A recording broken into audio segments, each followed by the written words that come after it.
So we've seen a pretty healthy set of debates over really the last decade among countries and engineers and diplomats about autonomous weapons. But what was theoretical maybe 10 years ago, that's becoming pretty real today. Hi, I'm Ed D'Agostino from Malden Economics, and this week we talk about the dark side of artificial intelligence. Now, it might not be what you think. Millions of people are not going to lose their jobs because of AI. Rather, it's what our adversaries are doing with AI to surveil and suppress their citizens, spread spying technologies across the globe, and inject AI into military conflicts. Today on Global Macro Update, I speak with Paul Scharre, author of 4 Battlegrounds: Power in the Age of Artificial Intelligence. Paul is a former Army Ranger, and today he's the VP and Director of Studies at the Bipartisan Center for a New American Security. Be sure to subscribe so you don't miss any of our interviews, and now let's get on to our conversation with Paul Scharre. Paul, great to see you. Thank you for joining me. The book is fascinating. 4 Battlegrounds. I read it. Some of it I read twice. We're just, with everything that's going on in the AI world right now, to have the national security and defense overlay on top of it was fascinating. The first question I have to ask you is, do you think that we're in an arms race with AI right now versus other countries? Yeah, well, thank you, and thanks for having me. Arms race is a loaded term, and it's funny that you raise that because it gets thrown around a lot in this space, AI arms race, but in 2 really different contexts. So you have people in the Defense Department or the national security community say, hey, look, we're in an AI arms race. We need, China's investing in this stuff. We need to win this thing. And then I'll often hear people who are AI scientists say, we should avoid an AI arms race because they're worried about some of the dynamics we've seen in prior arms races, like during the Cold War with nuclear weapons, where there can be risks in both increased spending, but also sometimes that competitive dynamic cause real perverse incentives. One of the big concerns with AI is this idea that you get a race to the bottom on safety, that this race to get ahead means people are cutting corners on safety. And I think we've seen actually some of that in the private sector already.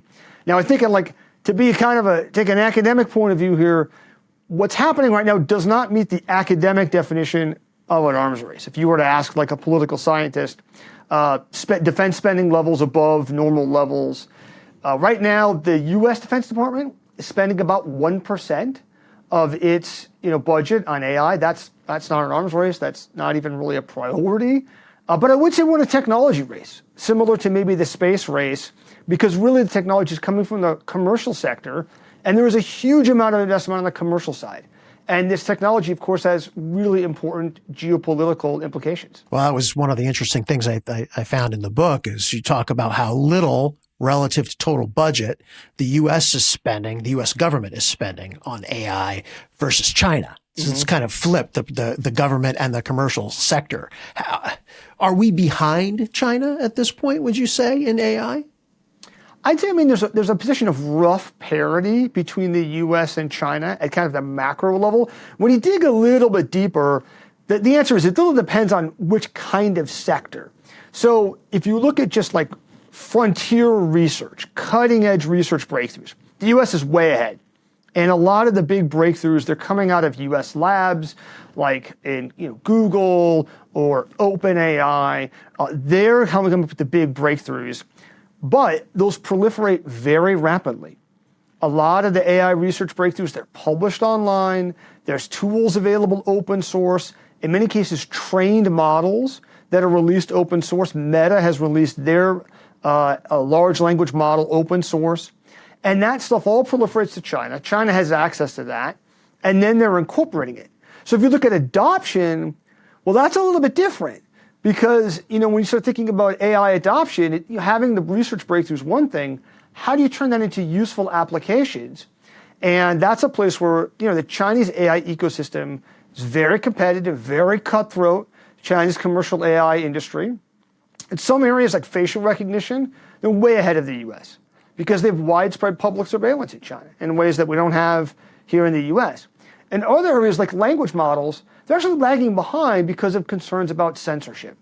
and running afoul of sensors in China. So it does depend a little bit on the particulars of each particular industry or application. Well, that's one of the kind of the darker parts of your book is when you start talking about how China is employing AI specific to surveillance and the region of the country where the Uyghur population lives in particular. What they're happening sounded like it came out of Orwell's 1984. Can you talk a little bit about how they're using it and perhaps more importantly, how they're exporting their surveillance technology to other maybe less friendly governments? It's very troubling. China is building this new model of techno-authoritarianism where they're using technology to cement their control over the population in ways that we've seen over the last 20 years China has done with the internet, controlling information in China. They're now extending that control to physical space. So using public surveillance cameras, China has about half of the world's 1 billion surveillance cameras installed in public areas, embedded with AI tools like facial recognition, gait recognition, identifying people by how they walk, license plate readers to track and monitor the movements of its citizens. In Xinjiang, where the Chinese Communist Party has engaged in this massive crackdown on the ethnic Uyghur population, they have police checkpoints periodically where people have to pass through data doors that do screening of biometrics like iris scans and gait recognition. They scan their phones for any kind of content that's prohibited by the party there. And China's also layering on top of this technology then to take all of these different data points, biometrics, internet usage, people's geolocation data, and knit them together to track what people are doing. So things like, okay, I can see that you always go to this internet cafe at the same time as this other person, and you're not otherwise connected, but you're always there at the same time. That's suspicious. The Chinese government's going to look into that. And now you get flagged and you're on a list and people are going to look closer. And so this, I think it's very troubling to see these developments inside China, but even more concerning for global freedoms, as you mentioned, is the export of China's model of techno-authoritarianism globally. And we've seen over 80 countries adopt Chinese police and surveillance technology, and a number of countries adopting Chinese-style laws and norms for how to use these technologies, where China is exporting not just the technology, but also their model of governance. And we've seen in Tanzania, Uganda, Vietnam, and elsewhere that after China engages with them and the government hosts seminars for people from other countries to come to China to learn about the Chinese model of governance, then similar laws being enacted in these other countries that are cracking down on freedoms. Wow. And in the meantime, they're exporting all of this hardware. In theory, you could be a massive data collection operation happening globally, right? Is that too conspiracy theory, or am I maybe onto something? No, that is the concern. And in some cases, it's explicit. So a Chinese company, CloudWalk, had worked with the government of Zimbabwe to install public surveillance. And part of that deal was exporting data back to China for that company to use to then improve its model. But then there's the secret side, where if these Chinese companies are laying in the infrastructure, the wireless networks, the digital pipelines, the connectivity, then they certainly could be exporting that data back for Chinese intelligence collection purposes.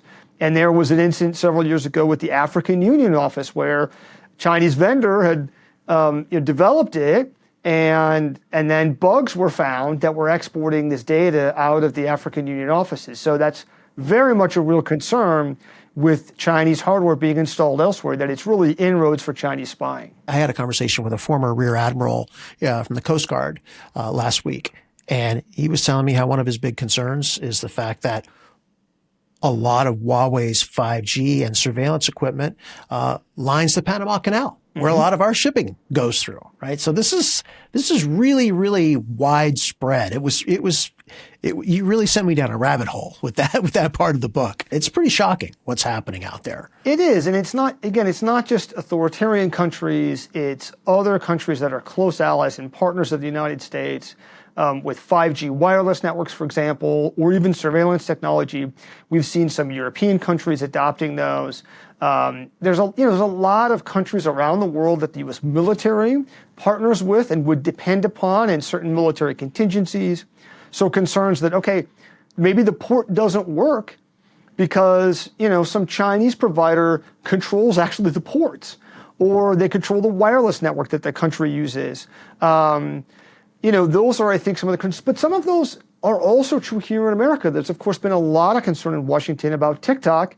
It's a fun platform. The videos are great, but ultimately controlled by a Chinese company that's beholden to the Chinese Communist Party.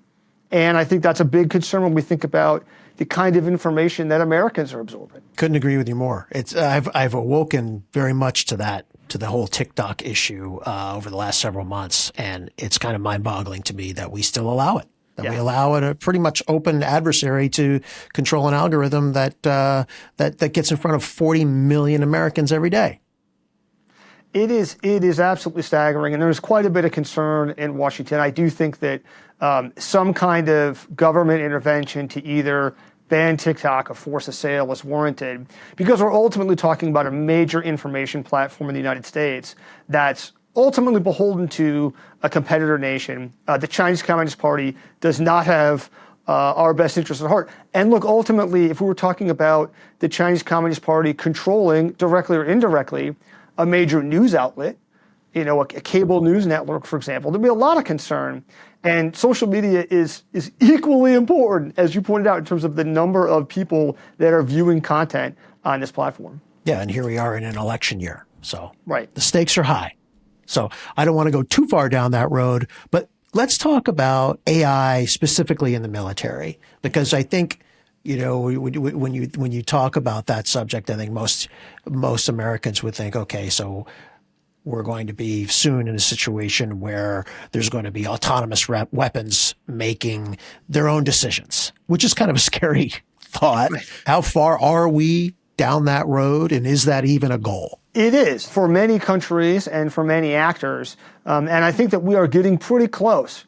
So we've seen, I think, a pretty healthy set of debates over really the last decade among countries and engineers and diplomats and people from the human rights community about autonomous weapons. But what was theoretical maybe 10 years ago, there have been discussions underway at the UN now for a decade, that's becoming pretty real today. There was, in fact, a Ukrainian drone company that late last year said that they had deployed and fielded a fully autonomous weapon, a drone in Ukraine that they claim had been used in combat. Now, we don't have any independent verification of that, but that's very doable with today's technology. And in fact, we've seen drones used in Ukraine that are armed, they're weaponized, they've been used in attacks, that have machine learning integrated into them, and that use AI to identify objects.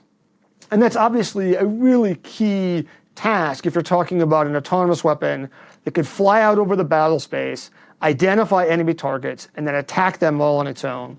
And we've seen demonstrations of videos with drones in Ukraine that use this AI to then identify, okay, that's a tank, that's an armored personnel carrier, that's a truck. Now, in the videos that we've seen evidence of, people are still pulling the trigger, but it's a pretty minimal step to then just remove that person and automate that. And we may be at that point, either in the near future or perhaps already today. There's a great part of your book, though, where you talk about how AI systems and specifically visual identification can almost be magical, right? In how powerful it is. And yet, it can sometimes be really easy to throw off. Like something as simple as a piece of tape on a stop sign could make an AI recognition system not identify that as a stop sign anymore. So can you talk a little bit about the importance of data and learning in these systems?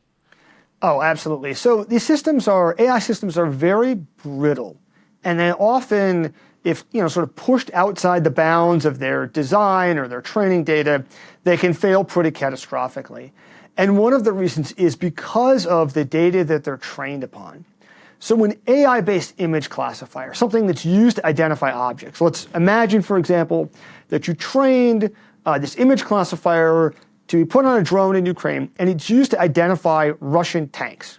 So you need a lot of pictures of tanks, and you feed it into this neural network.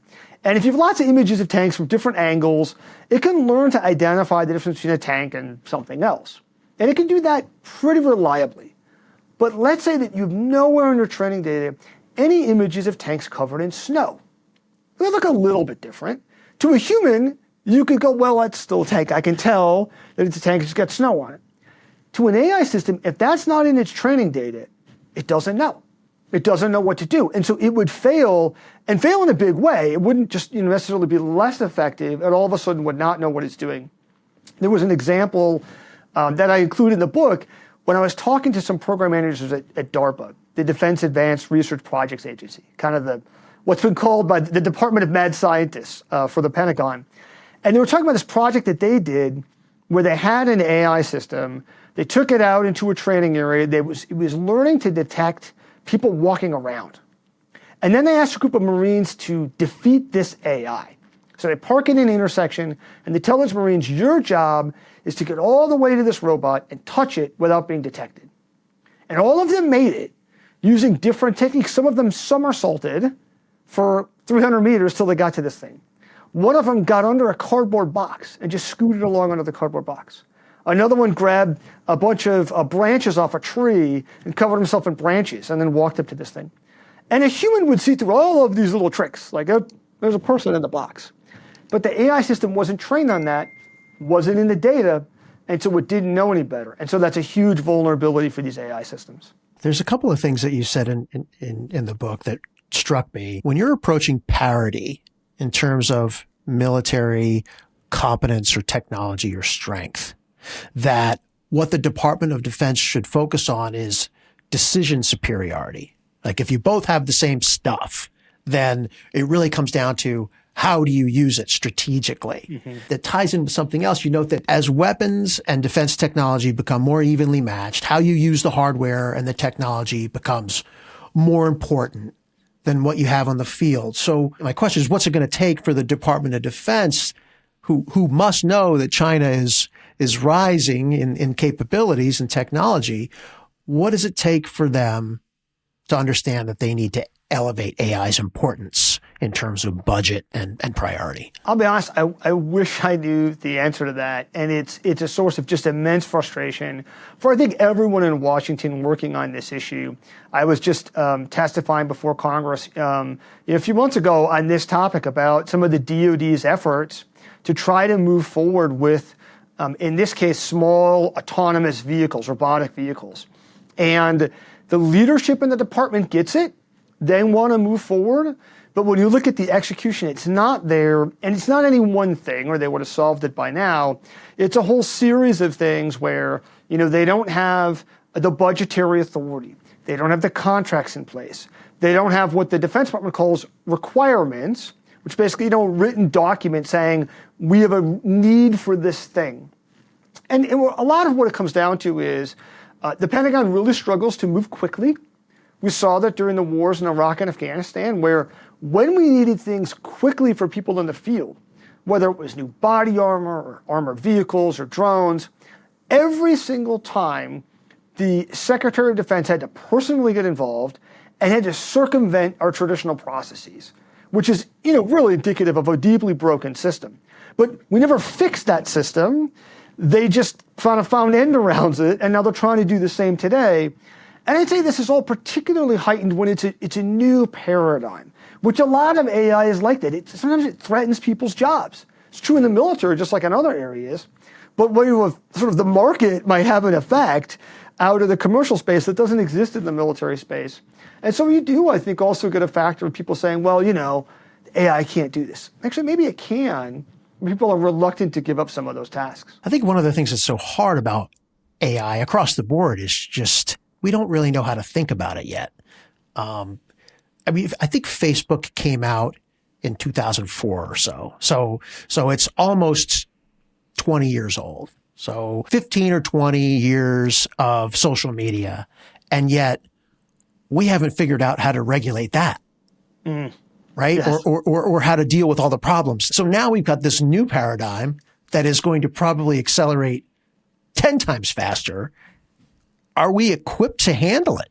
at all. I mean, there's a dark side you brought up that's pretty concerning. It is, and it's hard to anticipate these problems. I mean, I think social media is a great example of this.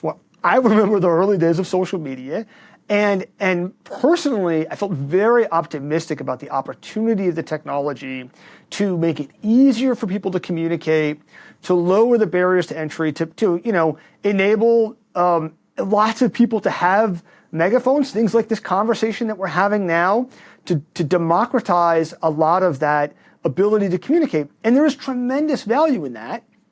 We just see that also it has downsides. We see the spread of disinformation. We see the spread of, one of the things that's very clear is that oftentimes more inflammatory content gets spread faster on social media. Why? It's because that appeals to us, to the human brain. And, I'll just say as an analyst who works on these things, I didn't foresee all of these challenges. And it is humbling then to think about new technologies and try to figure out, okay, what are the new problems, the ones that we haven't thought about, that we need to start anticipating and getting ahead of, because this technology, particularly with AI, it's moving very, very quickly. If you'll humor me, I'm going to read your own words to you. I think I reread this paragraph 4 times. It just really struck me as getting to the core of some of the issues that I think we face specifically in the defense part. So you write, AI scientists struggle to fully understand AI systems because of the massive complexity the contemporary systems that they are building, such as neural nets with hundreds of millions of parameters. The complexity of AI systems means that they can sometimes exhibit surprising behaviors. The fatal crashes of 2 737 MAX airlines, ironic timing on that, arose from rule-based systems interacting in unpredictable ways with the environment and human operators who, despite being highly qualified, were baffled by the machine's behavior.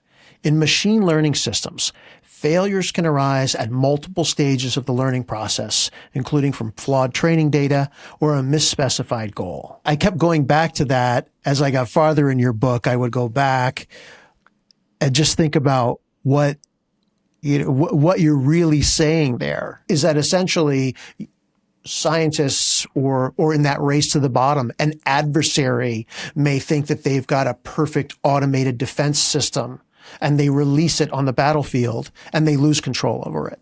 Very much so. Pretty scary. It is scary, yeah. And I think that's the concern, particularly in the military space. And I think you've got a couple layers of problems here. One is that, complex automated systems fail. The 737 MAX is an example of that. I think anybody that's worked with a computer understands these things break, they fail, sometimes for unpredictable reasons, and that's a challenge with any kind of automated system. Machine learning systems add a whole other layer of complexity, because what we're seeing right now with AI is a lot of growth in machine learning where the systems are not programmed based on a set of rules written down by humans. They're trained based on data. And then whatever weird stuff you get in the data or don't have in the data that you should have had, that gets translated into that, what's usually a neural network. Doesn't have to be, but that's a very common paradigm right now that's being used. So if you look at something like ChatGPT or a similar language model, and we know that these models tend to say strange things, they can hallucinate facts. I've actually had people reach out to me, honest to God, and say, hey, I was talking to ChatGPT, and it told me about this article that you wrote, and it gave me this citation. I can't find it online. Is it real or did it make it up? And I'm like, yeah, I made that up. I never wrote that. Wow. Right? Wow. Yeah. So I guess I feel grateful to be included in ChatGPT's hallucinations. So it makes things up. Sometimes it can say inflammatory things. There was this incident last year where Microsoft's model, their Bing chatbot, ended up on the front pages of the New York Times because it had sort of this bizarre conversation with the New York Times reporter where it tried to convince him to leave his wife and run off with the chatbot. And so, it's strange. So if you ask it, why is it doing this stuff? It's not that the answer is completely unknowable, but it is hard to understand because the answer is embedded deep within the hundreds of billions or even trillions of connections in this neural network. And that that is really challenging to then try to understand, like, what's going on inside these things. People are working on better ability to peer into these networks and understand them, but it is very much an unsolved technical problem. Now that we're pretty far into it, I actually am very bullish and optimistic about AI. I think that overall it is going to be a tremendous net positive for humanity. The devil's in the details, of course. Right. And the things that I'm more concerned about are things that you brought up in 4 Battlegrounds versus, mass loss of jobs and 25% of a population not working anymore. I just don't see that happening. It's never happened in the past with big tech breakthroughs. I don't think it's going to happen again today, but there are some pretty unexpected twists that AI could take. At the end of your book, which was really well written, you do get into the really dark side of the potential for it. Can you talk a little bit about, on the battlefield, you talk about 2 things, swarming and a battlefield singularity. What are those 2 things when you apply AI to them? Absolutely. Swarming is the idea of cooperative autonomy. It's a team of individual agents that are working together to accomplish some goal. So right now, when you look at the battlefield use of drones, we have situations in Ukraine, for example, where multiple drones are being used simultaneously. And the term that people use in the military is they're being used in a stack. So you might have one drone flying at one altitude, and people refer to this being just an actual physical stack of drones. So one flying at one altitude, another drone flying at another higher altitude, one even maybe beyond that. And they're being used by humans as part of a team. So there might be one doing like wide area surveillance, and then the human team members would then send a smaller, lower altitude drone to go in and take a closer look, or to maybe attack a target. But humans are controlling all of this. The next evolution is more autonomous drones, where the humans are doing less, just like what we're seeing with self-driving cars. We're kind of incrementally, each generation of cars has more autonomy, more self-parking and intelligent cruise control. And we're seeing that in military drones as well. And then swarming drones, where the human then directs the swarm and tells the swarm, go surveil this area, or go attack these targets, or go build me a flexible communications network that's adaptive to where my forces are and provides bandwidth where it's most needed. Or build me a self-healing minefield, a minefield of autonomous drones that once there's a path cleared, the drones move around and they fill in that path. Or build me a logistics network that's going to bring supplies autonomously via robots to the people in the field who need them. And the human is just sort of taking a step back. And we have situations with humans where humans do that. Think about how a basketball team functions. They're operating out as a team. They're coordinating on the court in real time, observing what others are doing, reacting. The coach isn't micromanaging what the players are doing from the sidelines. He might call a play, and then bam, they run that play, and they're responding in real time to that. That's kind of the goal with swarming. And one of the big differences with machines is you could potentially get a much bigger scale of coordination. And that's a place that is limited by people, right? So if all of a sudden you had a really big basketball court, and instead of having 5 players on a side, you had like 50 on a side, and instead of one ball, you had 20 balls bouncing around the court, that'd be total mayhem. And you have to find some way to organize the players into like small teams or groups in some way to have some kind of control. And in fact, most sports have somewhere between maybe 5 to 12 players on the field at a time. Australian rugby is a bit of an outlier with a little bit more numbers, but really high numbers is hard for people to cognitively process. But machines could do that. So you could have swarms of thousands, maybe even millions of robotic agents operating all simultaneously and cooperating and coordinating their behavior. Wow. So that's swarming. What about singularity? Singularity. So this is a really intriguing concept that was come up with some Chinese scholars who thought of this idea that, okay, so let's fast forward a couple decades. We've seen more AI integrated into militaries. We've got swarming. We've got AI processing information. All of this speeds up the pace of combat. It accelerates the tempo of activity.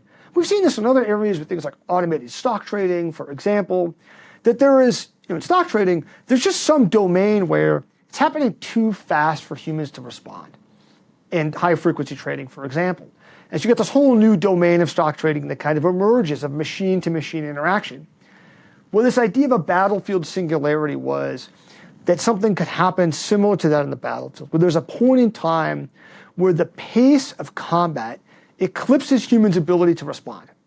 And humans simply have to turn over the keys to machines, which is, I think, a deeply troubling prospect, because it suggests a future of just less human control over warfare. And there's risks that come with that. So if you have a war now that's operating at machine speed, beyond humans' ability to respond, and humans say, look, I have to do this, I have to surrender control to the machines just to be competitive, well, how do you control escalation? How do you manage escalation in a situation like that? How do you end that war? How do you get to the point where you can say, okay, we got to stop when you have this kind of political negotiation between people to end a war? All of those things become much more challenging and I think much more troubling in that kind of future. To be clear, though, so that we don't scare everyone to death, we're talking a long time into the future, I would think, technology-wise, before that even becomes a potential issue. I think so. And I think, actually, I want to make an important distinction here, which is to say that I think that the pace of AI technology is moving forward today at a blistering pace. And the trends suggest that it could continue to do so at quite rapid pace. Right now we're seeing the amount of computing power that's being used in AI models doubling every 6 months. That's very fast, much faster than Moore's Law, doubling every 2 years. And at this pace of growth, we could see AI models that are about 1 million times more powerful than the most advanced systems that we have today in the next decade.